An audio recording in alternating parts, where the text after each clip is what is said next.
Aviões que tem que fazer pouso forçado, que não tem pista, que é na floresta.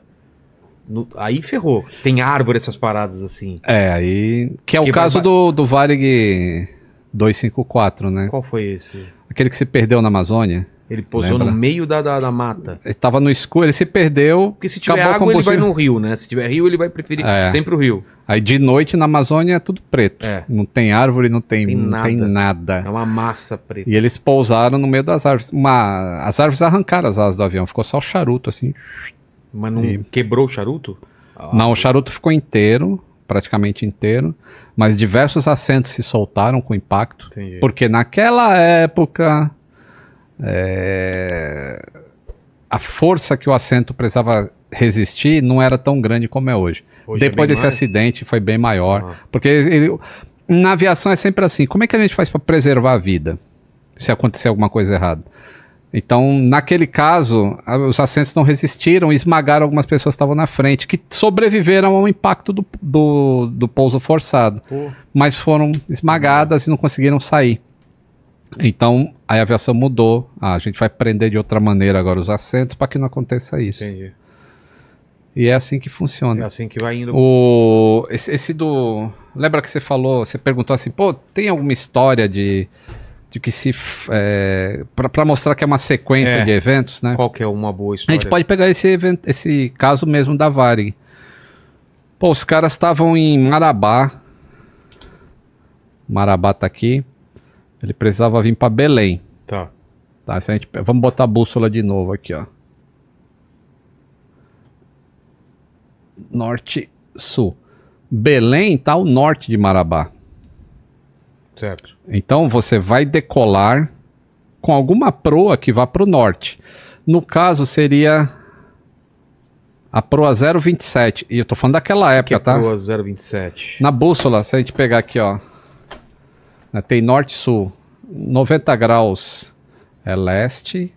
E aqui oeste é 270. Tá. Certo? Então norte, a gente pegar aqui, seria 45. Mais ou menos aqui, 27. Tá. Ou seja, Marabá tá aqui, Belém tá aqui. Então seria 27 graus de bússola para ir. Nessa época, a Varig tinha introduzido um plano de voo, um sistema de plano de voo, que era impresso naquelas impressoras matriciais, que não existia internet, não existia nada, não existia GPS nos aviões, não existia nem sistema inercial nesse avião ainda. O que é sistema inercial? É um sistema que independe. Se o GPS do mundo inteiro parar de funcionar, os aviões não vão cair. Porque ele tem um sistema próprio, que ele sabe onde ele está, baseado puramente em matemática. São os acelerômetros. Sim. Que, tipo, o avião acelerou, o acelerômetro faz uma força e baseado na força ele sabe, pô, eu tava ali. O cara fez essa força, então agora eu tô aqui. Daqui a pouco eu tô ali e ele fica computando isso o tempo todo. Tinha nada disso. Aí o cara... Aí esse plano de voo saiu lá pros caras lá em Marabá. E aí o plano de voo da Varig veio escrito assim, ó. 0270. Isso quer dizer o quê? 27 graus? Então, é que aqui era para ter um ponto. Ah, tá. Era 027.0. Do jeito que... Mas a impressora matricial não saiu o ponto. E aí, os dois pilotos interpretaram... o zero à esquerda que a gente corta na matemática, e não da direita, né? E aí interpretaram que era para botar 270 na bússola do avião. Aí 270, ao invés de ir pro norte, você vai para oeste. Cara, sabe? É uma diferença absurda. E aí eles decolaram, tá indo para lá, não tem radar, não tem nada nessa época. E aí quando tá chegando em Belém, eles começam a descer. Ele chama... Que eles acharam que tava. Acharam que tava em Belém. Aí os caras chamam Belém pelo rádio. Belém não responde. Aí ele, pô, tá com problema nesse rádio. Tenta o outro. Belém não responde. Pô, 2 rádios deram problema. Aí ele tenta o rádio, um terceiro rádio que é de alta frequência, se fala muito mais longe. Aí Belém responde. E aí ele fala, ó, o Varig sem comunicação e estamos descendo aqui pra Belém. Aí o cara fala, você é o único tráfego, tá autorizado a descer. Porque Belém não tem radar, não sabe onde tá o avião também. Não tinha radar. Não tem radar, então é conversa de surdo, de cego, sabe? Sei. Então desce aí. Aí os caras desceram e Belém não aparece. E aí, Belém era pra estar aqui.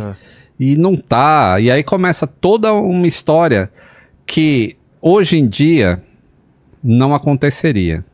Porque houve um erro. O avião decolou pra cá. Tá, houve um erro de instrumentação aqui. Esse seria um erro de software pelo sistema que analisa acidentes. Tá. É um erro de software. São procedimentos.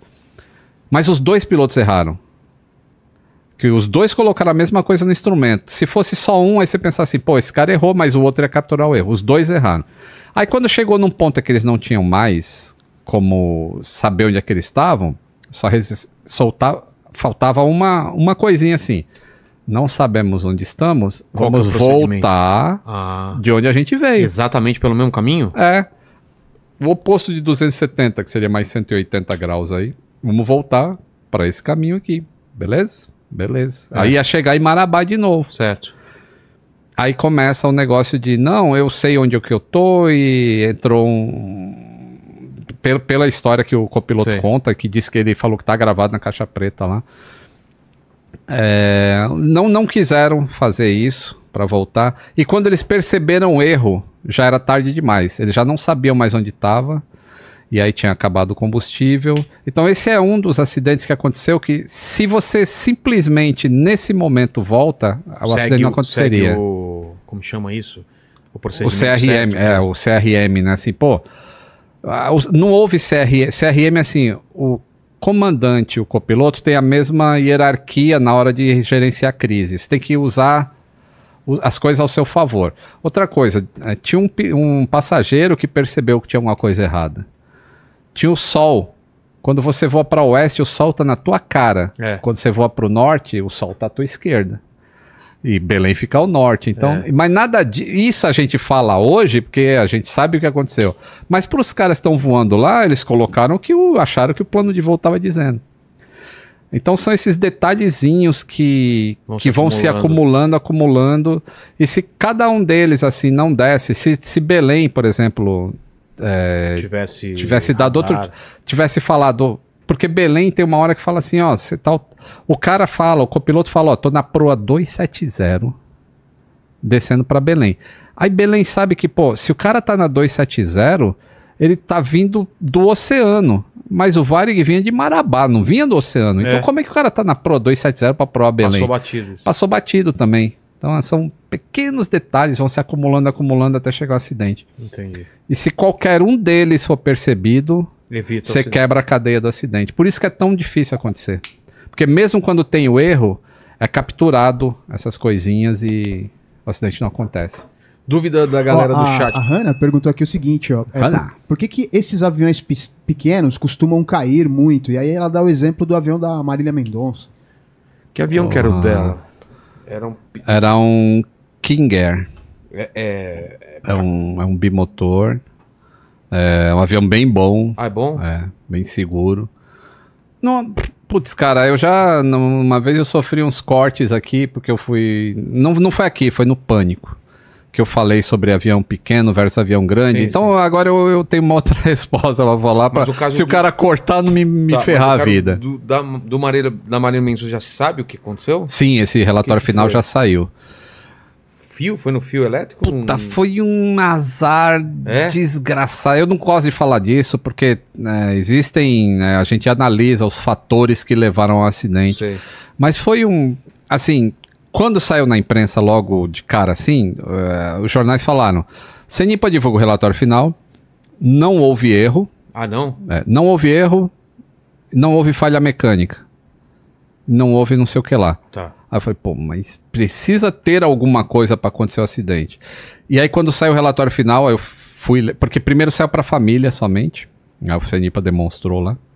Aí quando saiu eu fui ler e ele fiz um vídeo logo em seguida. Foi uma puta falta de sorte mesmo, assim. Não é que o piloto fez coisa errada. Ele não fez nada que fosse proibido, por exemplo. Ah, é? O que o relatório mostrou E eu falo isso com muito cuidado, porque assim, a família do piloto, nessa época desgraçada de internet que a gente vive, cara, sofreu muito. A filha dele tinha só 16 anos quando aconteceu o acidente, e ela leu coisas que esses idiotas aí da internet falam, que assim, nenhum ser humano é pra estar exposto àquele tipo de coisa, sabe? E sem saber, porque o relatório só foi sair depois. Não, chutômetro, né? Então, houve a aproximação para o aeroporto. Aquele aeroporto é muito crítico, ele tem um determinado nível de avião até que pode pousar lá. O avião de categoria maior que pode pousar lá é exatamente o King Air. Nada maior que o King Air pode operar naquele aeroporto. E ele fica num vale cercado de montanhas. Então a operação dele é complexa. E o piloto desse voo era um piloto de linha aérea, assim, extremamente experiente, consciente de segurança e tudo mais. E provavelmente ele tomou a atitude de alongar um pouco mais a curva, porque normalmente os aviões vêm aqui, aí pelo manual do King Air, depois que você passa pela cabeceira da pista, você voa, acho que, se eu não me engano, 90 segundos, alguma coisa assim. Aí faz a curva, aí faz a outra curva e já vê a pista na frente. Só que isso fica muito apertado, assim, não tem muito espaço para manobra. E aí eu acho que ele provavelmente foi um pouco mais, ele abriu mais essa distância, fez a curva para cá e fez a curva para cá para fazer um pouso mais confortável e mais seguro. Tá. Acontece que tinha a porcaria dos fios das torres lá, e esses fios são invisíveis. Eles se mesclam com a vegetação, sabe? Eles não têm aquelas bolas laranjas, porque eles estão fora da área de proteção do aeródromo. 1 quilômetro só mais afora da área. E aí ele estava vendo a pista, ele ia pousar e não viu os fios lá, e aí bateu no fio e foi pro chão. Caramba. É muito triste, assim, porque eu entendi o que ele quis fazer, eu me coloquei na pele dele, e assim, e o relatório mostra a letra fria, assim, né, falou, pô, aqui tem o lugar, assim, as cartas de área de voo visual lá mostra que existem torres ali, então provavelmente houve um desconhecimento por parte, foi a primeira vez que os dois iam pousar lá, que aqueles dois pilotos iam pousar lá. Então, basicamente foi isso. Foi um erro de julgamento, talvez. Entendi. Mas respondendo a pergunta dela, e por quê? Hoje eu falo assim, olha, estatisticamente, quando você vai olhar as estatísticas, existe um site para isso. Tem. Você entra painel CIPAER no Google. CIPAER é Sistema de Proteção ao Voo. Ele dá a estatística dos últimos 10 anos da aviação brasileira. É um banco de dados fabuloso que nenhum país tem. O Brasil tem isso, o CENIPA mantém esse negócio lá, o sistema de prevenção, né, de acidentes aéreos, que é o CIPAER. E aí você consegue analisar qualquer coisa olhando esse painel lá. E estatisticamente você vê que acidente na aviação comercial regular é muito menor, quase inexistente, nos últimos 10 anos é inexistente, em relação aos aviões de outras categorias, quer seja agrícola, particular, de instrução, táxi aéreo, executivo, tem diversas outras categorias. E os acidentes acontecem mais nessas. E é porque o regulamento é diferente, o tipo de salvaguarda é um pouco diferente. Entendi. E tem que ser. Tem que ser. Né? Isso que é o importante, tem que ser. Porque se não for, a Marília Mendonça teria que ir de ônibus para lá. Entendi. Entendeu? Então, aquele avião é permitido fazer aquele tipo de coisa. Se encaixar aquele avião nas regras de um voo comercial regular, aí já não pousa mais lá. Entendi. Então, tem que existir essa flexibilidade. Entendi. Obrigado por ficar até aqui. Gostou do conteúdo? Não se esqueça de deixar o seu like e se inscrever no canal. Fique com a gente se encontra no próximo vídeo.